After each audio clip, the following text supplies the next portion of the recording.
আজকের ফটোশপ টিউটোরিয়ালে আমরা শিখব ওয়েব ব্যানার কিভাবে ডিজাইন করতে হয়। তো আপনারা যদি ভিডিওটি প্লে করে থাকেন তাহলে শেষ পর্যন্ত দেখবেন, কারণ এখানে খুব সিম্পল কিছু স্টেপ দেখানো আছে যে স্টেপগুলো ফলো করেই মূলত আপনারা ওয়েব ব্যানার ডিজাইন করতে পারেন। তো চলুন এই ব্যানার ডিজাইনটিকে আমরা ডিলিট করে দিচ্ছি। আমরা এখান থেকে এটাকে ডিলিট করে দেবো। নতুন একটি নতুন একটি ডকুমেন্ট নিয়ে নেব। এই জন্য ফাইলে ক্লিক করছি, নিউয়ে ক্লিক করব। ফাইলে ক্লিক করার পর নিউয়ে ক্লিক করার পর আমরা এখান থেকে হোয়াইট রাখবো 700, হাইট রাখবো 300, রেজুলেশন রাখবো 72, কালার মোড রাখছি RGB যেহেতু এটি ওয়েব এলিমেন্ট, আর এটা মূলত থাকবে পিক্সেলে। এরপর ওকে লেখাতে ক্লিক করার পর একটি ব্ল্যাঙ্ক ডকুমেন্ট আসবে। তো প্রথমের দিকে আমরা একটি রেক্ট্যাঙ্গেল সিলেক্ট করব।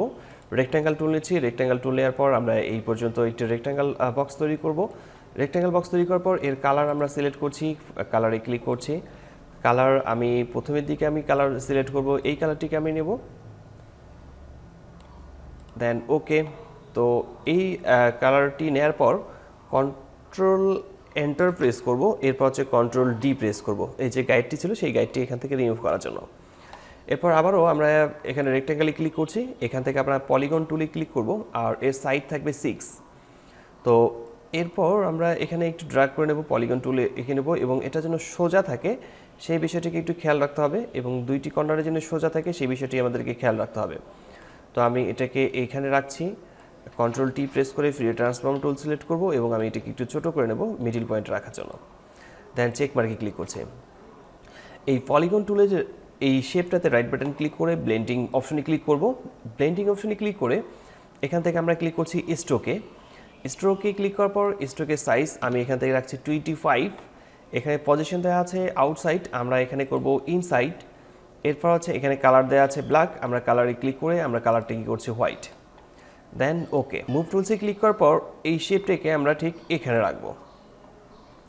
তো এই শেপটাকে আরেকটু বড় করে নিতে হবে, কন্ট্রোল টি প্রেস করে ফ্রি ট্রান্সফর্ম টুল সিলেক্ট করছি, এবং এই কর্নারটিকে উপরের দিকে রাখবো, এই কর্নারটিকে নিচের দিকে রাখবো। তো এই কর্নার দুটির জন্য উপরের দিকে এবং নিচের দিকে ঠিকঠাকভাবে বসানো থাকে সেই বিষয়টি একটু খেয়াল রাখতে হবে। এরপর কিবোর্ড থেকে কন্ট্রোল এন্টার বাটন প্রেস করব, এরপর হচ্ছে কন্ট্রোল ডি প্রেস করব, তাহলে এখানকার যে গাইডটি থাকবে সেটি এখান থেকে রিমুভ হয়ে যাবে।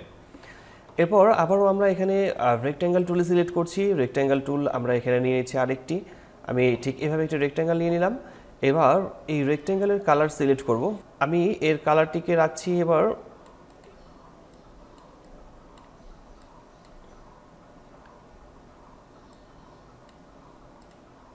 আমি এই কালারটি সিলেক্ট করলাম। দেন ওকে, কন্ট্রোল টি প্রেস করে ফ্রি ট্রান্সফর্ম টুল সিলেক্ট করব, এবং এটাকে আমরা রোটেট করে নিচ্ছি। চেক মার্কে ক্লিক করব, এবং এই যে শেপটি আছে এই লেয়ারটি মূলত চলে আসবে পলিগন টুলের নিচের দিকে। পলিগন টুলের নিচের দিকে আমরা এই শেপটাকে রাখবো। এরপর হচ্ছে আমরা এটাকে অ্যাডজাস্ট করে বসাবো।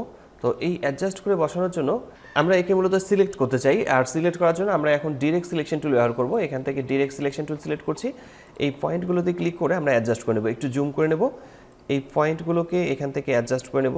তো এখানে আমি পয়েন্টটাকে এখানে অ্যাডজাস্ট করে নিচ্ছি। এরপর উপরের দিকে এই পয়েন্টটিকে আমি অ্যাডজাস্ট করে নেব ঠিক এভাবে, নিচের দিকে এই পয়েন্টটিকে আবারও অ্যাডজাস্ট করে নেব ঠিক এভাবে, পয়েন্টটাকে অ্যাডজাস্ট করে নিতে হবে, একটু জুম করে একটু মানে ধীরে ধীরে মূলত এটিকে আমরা অ্যাডজাস্ট করে নেওয়ার চেষ্টা করব।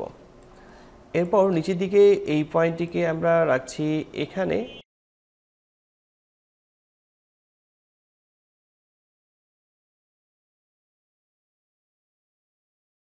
তো এখানে মূলত অ্যাডজাস্ট করে বসানো হয়ে গেছে। এরপর আমরা কিবোর্ড থেকে কন্ট্রোল প্রেস করে এন্টার প্রেস করব, কন্ট্রোল ডি প্রেস করলে ডিসিলেক্ট হয়ে যাবে। তো এখানে মোটামুটি শেপ একটি তৈরি হয়ে গেছে। আমরা যেখানে একটি ওয়েব ব্যানার ডিজাইন করতেছি, ওয়েব ব্যানার ডিজাইনের মোটামুটি একটি শেপ তৈরি হয়ে গেছে। এখন আমাদেরকে বেশ কিছু কন্টেন্ট লিখতে হবে, এখানে কন্টেন্ট বসাতে হবে, এখানে ছবি বসাতে হবে, আর এই জায়গায় আমরা আমাদের প্রতিষ্ঠানের লোগো বসাবো। আবার এখানে আমরা ওয়েবসাইটের ঠিকানাটা লিখবো। তো ওয়েবসাইটের ঠিকানা লেখার জন্য আমরা আবারও একটি শেপ নিচ্ছি, আর এটা রাখবো আমরা ব্যাকগ্রাউন্ডের উপরে। তো এখানে শেপটাকে মূলত এই কর্নার নিচের দিকে থাকবে, আমরা সিলেক্ট করছি এভাবে, কন্ট্রোল টি প্রেস করে ফ্রি ট্রান্সফর্ম টুল সিলেক্ট করব, এবং এটাকে আমরা এই কর্নার পর্যন্ত মিলাই রাখবো, এই কর্নার পর্যন্ত মিল করে রাখবো। দেন চেক মার্কে ক্লিক করছি। এর কালারটিকে আমরা এখান থেকে লাইট কালার রাখবো, আমরা একটু লাইট কালার রাখি, আমি এই কালারটি সিলেক্ট করছি, দেন ওকে। এরপর কন্ট্রোল এন্টার প্রেস করব, এরপর হচ্ছে কন্ট্রোল ডি প্রেস করলে এটা ডিসিলেক্ট হয়ে যাবে। এখন আমাদের মূল কাজ হচ্ছে এখানে ছবি বসানো, এবং হচ্ছে এখানে লেখা বসানো, কন্টেন্ট বসানো। তো ছবি বসানোর জন্য আমরা প্রথমে একটি ছবি নিয়ে আসবো, আমরা এই পলিগন টুলে এখানে ছবি বসাবো। তো আমি এখানে একটা ছবি ওপেন করেছি, এই ছবিটিকে ওপেন করার পর আমাদের এই ছবিটিকে এর রাইট বাটন ক্লিক করতে হবে লেয়ারটিতে, এরপর এখান থেকে ক্রিয়েট ক্লিপিং মাস্কে ক্লিক করতে হবে। কন্ট্রোল টি প্রেস করে ফ্রি ট্রান্সফর্ম টুল সিলেক্ট করব এবং ছবিটিকে আমরা অ্যাডজাস্ট করে বসিয়ে নেব, কারণ ছবিটি অনেক বড়। ছবিটিকে আমাদের অ্যাডজাস্ট করে বসিয়ে নিতে হবে। আমি এখানে অ্যাডজাস্ট করে বসানোর চেষ্টা করছি, দেন চেক মার্কে ক্লিক করব। তো ছবি বসানো হয়ে গেছে। এরপর আমরা এখানে টাইপ করব। টাইপ করার জন্য টাইপ টুল সিলেক্ট করছি। টাইপ করার জন্য আমি এখানে ফন্ট সিলেক্ট করেছি Times new Roman, font regular দেওয়া রয়েছে। ফন্টের সাইজ আমি এখান থেকে রাখছি 30 এবং ফন্টের যে কালার রয়েছে এই কালারটিকে আমি একটু ডার্ক ব্ল্যাক রাখবো। ঠিক আমি কালার সিলেক্ট করছি এই কালারটি, দেন চেক মার্কে ক্লিক করছি। এরপর আমি টাইপ করব।